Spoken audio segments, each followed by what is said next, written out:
Welcome to amaths. Today in this video we are going to solve a question. This question is simple but tricky. Most of people think about this question is hard or a power question is hard, but you will see inside this video how much easy it is. How for this answer, let's begin our video. So our given question is 7 plus under root 7 plus 4 under root 3 over all power 9 into under root 7 minus 4 under root 3 over all power 11. In order to solve this question, first we will break this 11 value in two powers. First is 9 and second is square, and we will get under root 7 plus 4 under root 3 over all power 9 is same as before, but this 11 value will break in two values. First is 9 and second is square, and we can write this value as under root 7 minus 4 under root 3 over all power 9 into under root 7 minus 4 under root 3 over all power square. Now here we apply first rule of algebra or basic rule of algebra.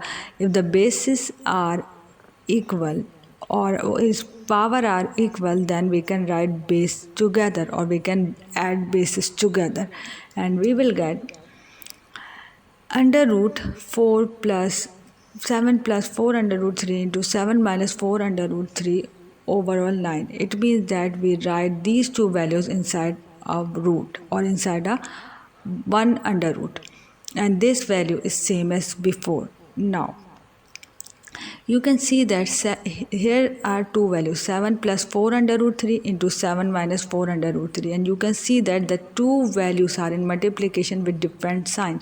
It means that it can be converted a square minus b square formula, which is equal to a plus b and a minus b.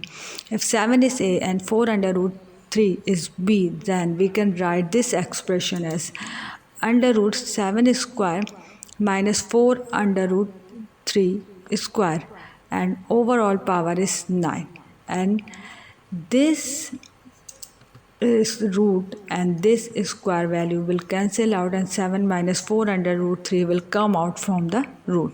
Now we will simplify this expression. You can see that 7 square means the value is 49, and when we simplify this value or we will square off this value, we will get the value is 48, which will inside a under root value, and overall power 9 is same as before, and this value 7 minus 4 under root 3 is same as before. Now 49 minus 48 will be equal to 1, which is exists inside a under root, and 9 is same, and this value is same as before. Now the under root of 1 and power 9 of a 1 will be equal to 1, and this one value 1 will multiply this 7 minus 4 under root 3, it will be equal to 7 minus 4 under root 3. So 7 minus 4 under root 3 will be the answer for this expression. You can see that this question is how much easy, and you can solve by using the basic rule of algebra. I hope you like this video. If you like this video, please hit the like button and subscribe to our channel. Thank you.